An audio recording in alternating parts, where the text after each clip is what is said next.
My name is Mary. I'm 22 years old, and the night of my father's wedding was supposed to be one of the most important days of my life. Instead, it was the night I learned just how disposable I really was to the man who raised me. I still remember the feeling of my heels clicking against the polished marble floor of the ballroom. It was the kind of wedding you see in magazines: gold-trimmed chairs, crystal chandeliers, tables draped in white silk. Every detail screamed wealth and perfection. I walked in, clutching the small envelope with my table number, my heart beating fast. I had dressed carefully: navy blue dress, pearl earrings, the necklace my mom had given me before she passed. I wanted to look elegant, respectful, like the daughter of the groom should. But when I finally found my table, my breath caught. The last table. The one furthest from the dance floor, and the head table where my dad sat proudly beside his new wife, and my name card wedged between two cousins I hadn't seen in years. Distant relatives who barely remembered my birthday, let alone my existence.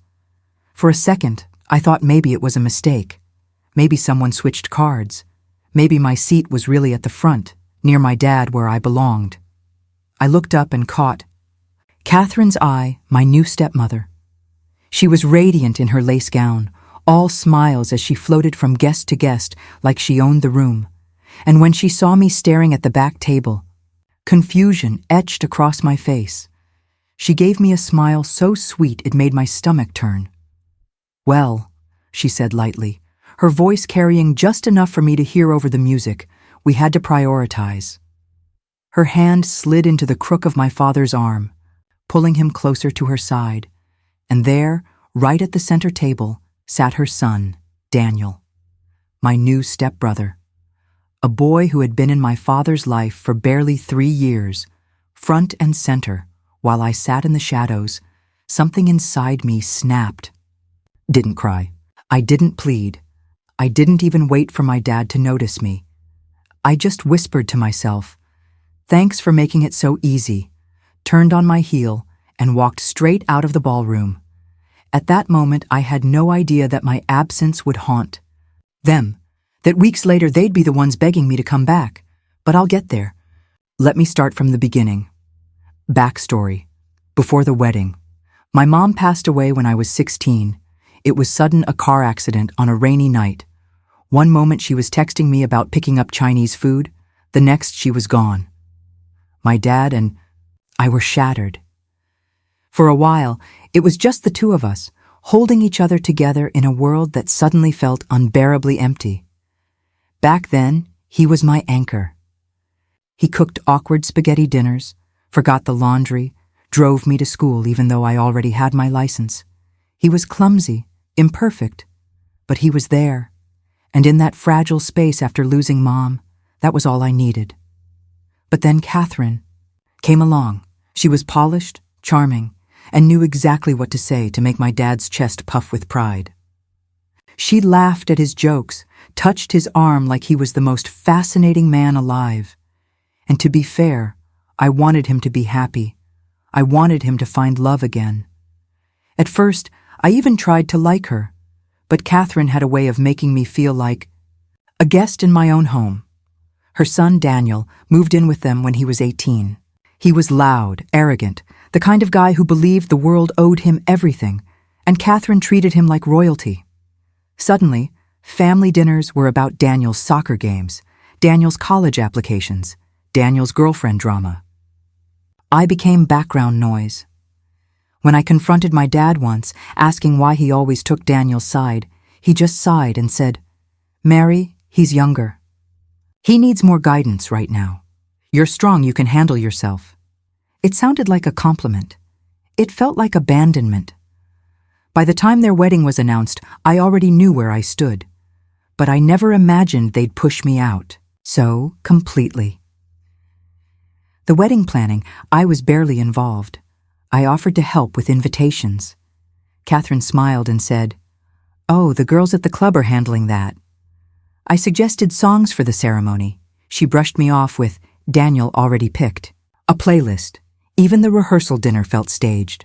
I wasn't seated near my dad, and when I tried to make a toast about my mom, his first wife, my mother, Catherine's face went rigid.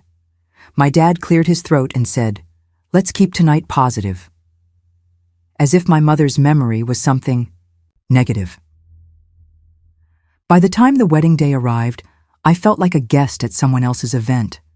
Still, a part of me clung to hope. Maybe Dad would make space for me. Maybe he'd acknowledge me in front of everyone. Instead, I was shoved to the back. And that's when I realized, if I stayed, if I smiled politely through it all, I'd be cementing my place as their afterthought. So I walked away. When I walked out of that ballroom, I didn't look back, not once.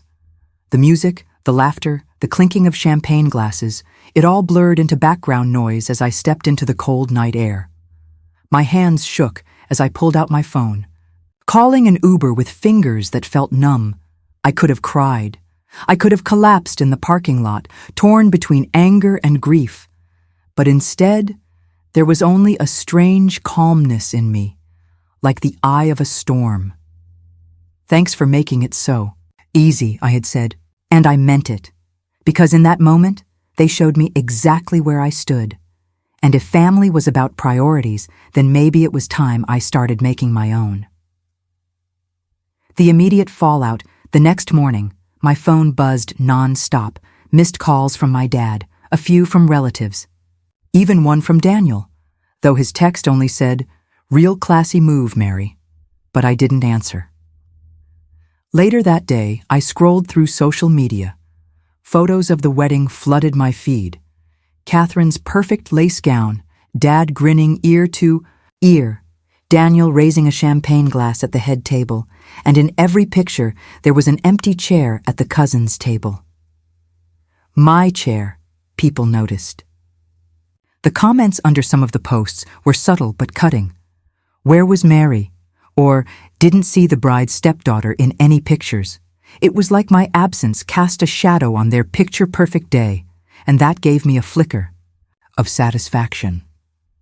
Dad's first attempt. 3 days later, Dad finally showed up at my apartment. He knocked softly, like he wasn't sure I'd open.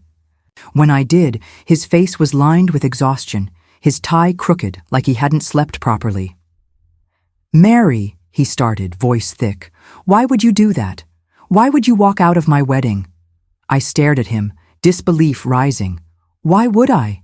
Dad, you sat me at the last table like I was a stranger. You let her—" I spat the word "her" out like poison. "Decide that I wasn't family." He sighed, rubbing his forehead. "It wasn't like that. We had limited space. Catherine wanted her relatives close by. I didn't think it mattered." "It didn't matter?" I cut him off, my voice breaking. "Dad, I'm your daughter, your only daughter, and you didn't think it mattered where I sat?" He flinched at that, but instead of apologizing, he just muttered, "You embarrassed us." That was when I knew. He wasn't here to understand. He was here to cover the damage. I closed the door on him without another word. Weeks of silence, the party. Following weeks were quiet. I buried myself in work and classes, ignoring their calls. The distance hurt. I won't lie. There were nights I lay in bed staring at the ceiling, wondering if maybe I was too harsh, if maybe I should have stayed. But then I'd remember Catherine's smug smile. We had to prioritize, and I knew I had done the right thing. Then the begging began. The begging, it started with a voicemail from Catherine herself. Her voice was sugary sweet, the kind of tone she used when she wanted something. "Mary, darling, I know the wedding was difficult, but we'd love for you to come by the house. Daniel is going through a rough time, and your father and I think you could really help. You're so level-headed. Please don't hold grudges." I almost laughed. Don't hold grudges. After she erased me at my own father's wedding, then came texts from Dad. "Can we talk? Daniel's in trouble. We could use your help. You're still family, Mary. Please." For the first time, the power shifted. They needed me, and part of me wanted to slam the door again, to let them drown in their own mess.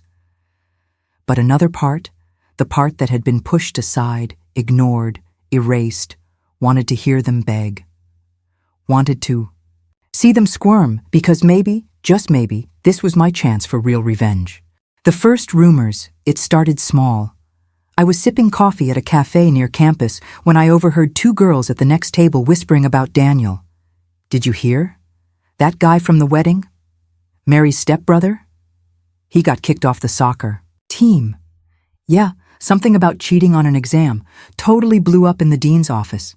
My ears burned. I wasn't surprised, honestly. Daniel had always cut corners. He bragged about paying other kids to write his essays. Catherine brushed it off as boys being boys. But now it was catching up to him, and apparently it was. Just the beginning. The scandal. Grows within a week, the gossip spread across campus. Daniel had been caught not just cheating, but also allegedly selling test answers to other students. The university was launching a formal investigation. His scholarship was at risk. His spot on the soccer team, gone. Worse? A local newspaper picked up the story, framing it as the dark side of privilege, star athlete's academic scandal. And in every article, Daniel's full name appeared, along with his parents. Catherine and my dad, the same couple who had just hosted a lavish wedding, parading themselves as the perfect power family. Now, their golden boy was the face of corruption. The desperate call my phone rang late one night. It was Dad. I let it go to voicemail. A few minutes later, Catherine called. Then Dad again. Finally, I picked up. Dad's voice cracked through the line. Mary, please, we need you. I leaned back in bed, staring at the ceiling. Why? I thought you had to prioritize. There was silence, then a shaky sigh. It's Daniel. He's in serious trouble. The school, the papers, it's out of control. You're good with people. You're smart. You could help us manage this. Please. I almost laughed. They had pushed me to the sidelines at the wedding, but now suddenly I was valuable? What exactly do you expect me to do? I asked flatly. Catherine's voice broke in. She must have grabbed the phone. Mary, honey, you know how harsh the media can be. If you came forward, defended your brother, maybe spoke to the dean about his character. I sat up. Brother? He's not my brother. He's your son, the same son you chose over me at the wedding. Her voice wavered. That was different. We had to prioritize?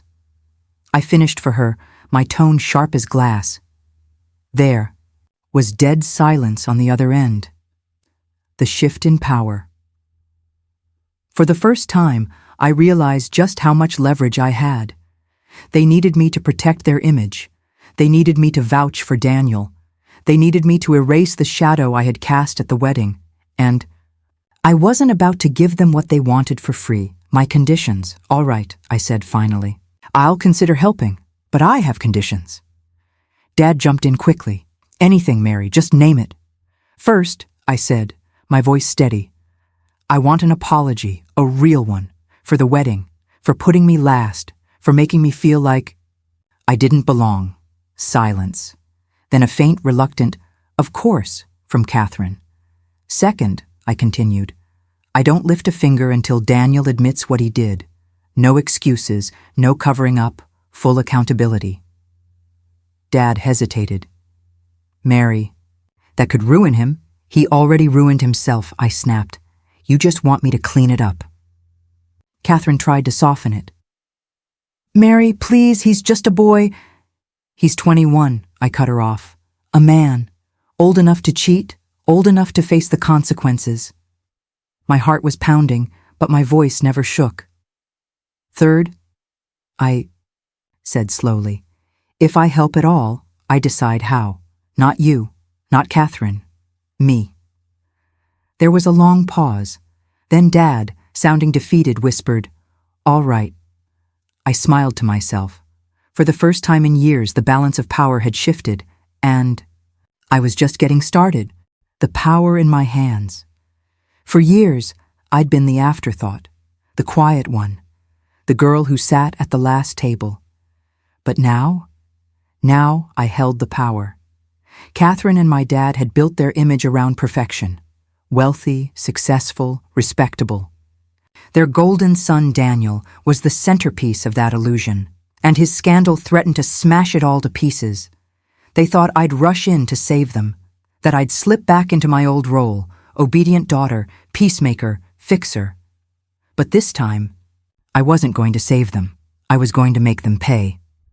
Step 1, the public apology. I called Dad back the next morning. My voice was calm, almost businesslike.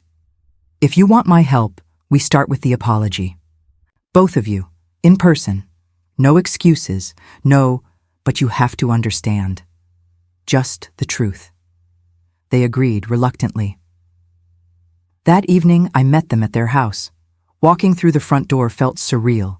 The same house I'd grown up in, but now every photo on the wall was Catherine and Daniel. My childhood pictures had been shoved into a dusty hallway corner. We sat in the living room. Dad cleared his throat. Catherine perched beside him, her hands clenched in her lap. "Mary," Dad began, "I'm sorry. I should have made sure you were at the head table. I should have fought harder for you. I know I hurt you. It wasn't perfect, but it was a start." Then Catherine spoke, her voice tight. "Mary, I'm sorry too. I didn't realize how much it mattered. I thought Daniel needed the support more. But I see now I was wrong." I stared at her, watching, her squirm. For once, she wasn't in control. "Good," I said simply. "Now we can move on." Step 2. The exposure. Next came Daniel. I demanded a meeting with him alone. He rolled his eyes when I showed up at the cafe where we agreed. To meet, slouching in his chair like a sulking child. "This is ridiculous," he muttered. "Mom and Dad are overreacting. Nobody cares about some stupid test answers." "Really?" I raised an eyebrow. "Because last I checked, your name's in the newspaper. The dean is considering expulsion, and your sponsors pulled out from the soccer team. But sure, nobody cares." His jaw tightened. "So what? You're here to gloat?" "No," I leaned in, lowering my voice. "I'm here to make sure you face the truth. You're going to admit what you did, to the dean, to your teammates, and if you don't..." I slid my phone across the table, showing him screenshots. I'd collected old texts he'd sent me bragging about selling answers, his face drained of color. How the hell did you sent them to me yourself, genius," I smirked. "So either you come clean, or I make sure everyone sees these." He cursed under his breath, but he knew I had him cornered. Step 3. The press, the final part of my plan, was the most daring. If Catherine and my dad wanted me to save Daniel's reputation, I'd do it. But on my terms. I drafted a statement. For the press. It didn't paint Daniel as a victim. It didn't excuse his actions.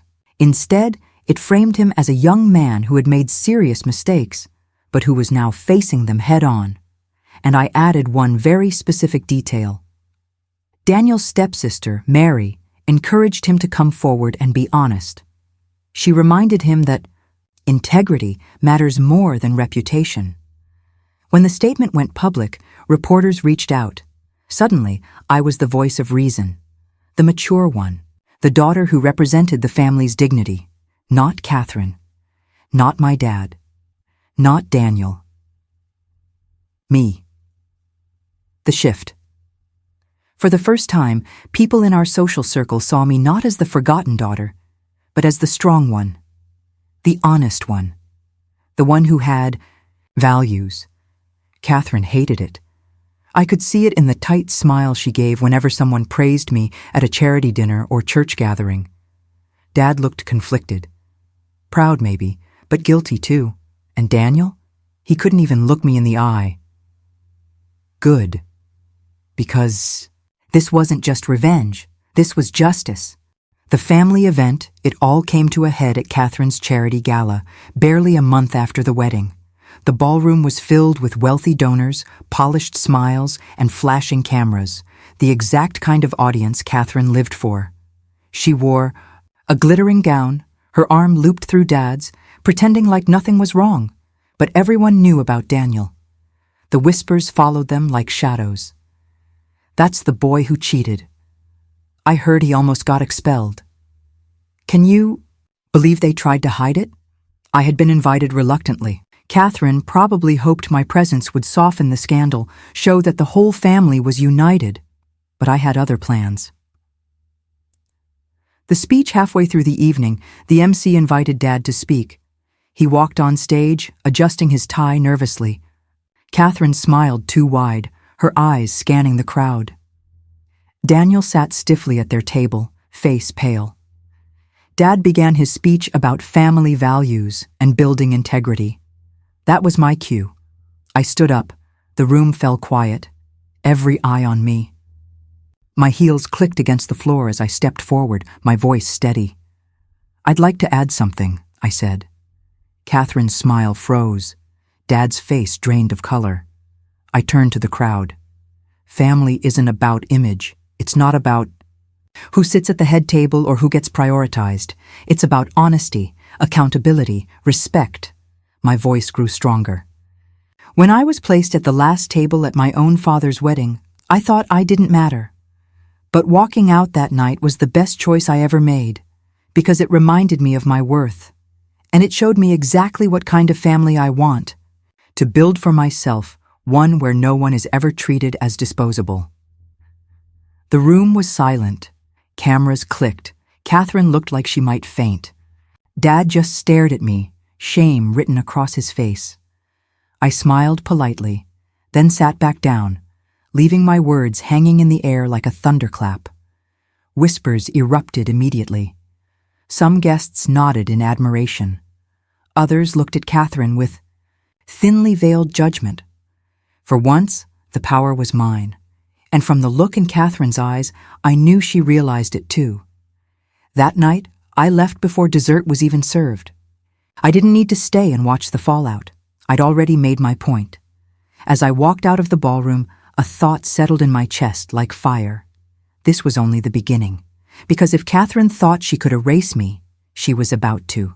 Learn what it felt like to be erased herself, and that would come next.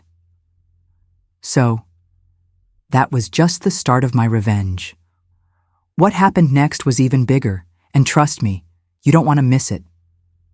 The next video, or episode 2, will be uploaded tomorrow. Make sure you're here for it.